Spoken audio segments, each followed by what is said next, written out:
Perkenalkan nama saya. Aduh, gak rata loh apa ini. Aduh, aku mau. Perkenalkan nama saya Yusli Juandi Sinaga. Saya dari kelas 10 DRBK 1. Di sini saya ingin menjelaskan materi algoritma dan logika. Logika diperkenalkan pertama kali oleh Aristoteles pada tahun 322 sampai 384 sebelum Masehi. Algoritma diperkenalkan pertama kali oleh ahli matematika Abu Ja'far Muhammad ibnu Musa al-Khawarizmi.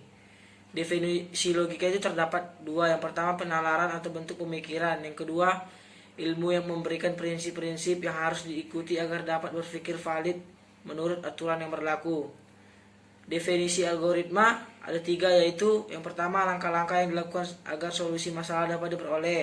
Yang kedua, suatu prosedur yang merupakan urutan langkah-langkah yang berintegrasi.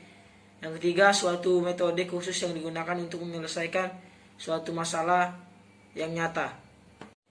Tahapan penyelesaian masalah. Masalah, model, algoritma, program, eksekusi, hasil. Kriteria pemilihan algoritma. Ada output, efektivitas dan efisiensi, jumlah langkahnya berhingga berakhir, teks struktur. Tahapan analisa algoritma. Yang pertama, bagaimana merencanakan suatu algoritma. Yang kedua, bagaimana menyatakan suatu algoritma. Tahap proses uji algoritma yang ada dua fase. Yang pertama, fase debugging. Yang kedua, fase profiling. Yang fase debugging itu fase dari proses program eksekusi yang akan melakukan koneksi terhadap kesalahan. Fase profiling yaitu fase yang akan bekerja jika program tersebut sudah benar.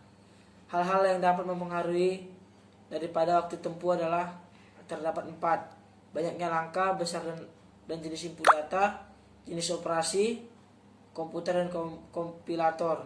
Sifat-sifat algoritma ada 4, yaitu banyaknya langkah, instruksi harus berhingga, langkah atau instruksi harus jelas, proses harus jelas dan mempunyai batasan. Adanya batasan ruang lingkup. Yang pengertian flow chart, bagian yang menunjukkan air atau flow di dalam program atau prosedur sistem secara logika. Jenis-jenis flow chart itu ada 5. Yang pertama, bagian alir sistem. Yang kedua, bagian alir dokumen. Yang ketiga, bagian alir sistematik. Yang keempat, bagian alir program. Yang kelima, bagian alir proses. Sistem flow chart, bagian yang menunjukkan arus pekerjaan secara keseluruhan dari sistem. Dokumen flow chart, bagian alir yang menunjukkan arus dari laporan dan formulir termasuk tembusan-tembusannya. Sistematik flow chart, bagian alir yang mirip dengan bagian alir sistem. Program flow chart, bagian yang menjelaskan secara rinci langkah-langkah sistem. Proses flow chart, bagian alir yang banyak digunakan di teknik industri.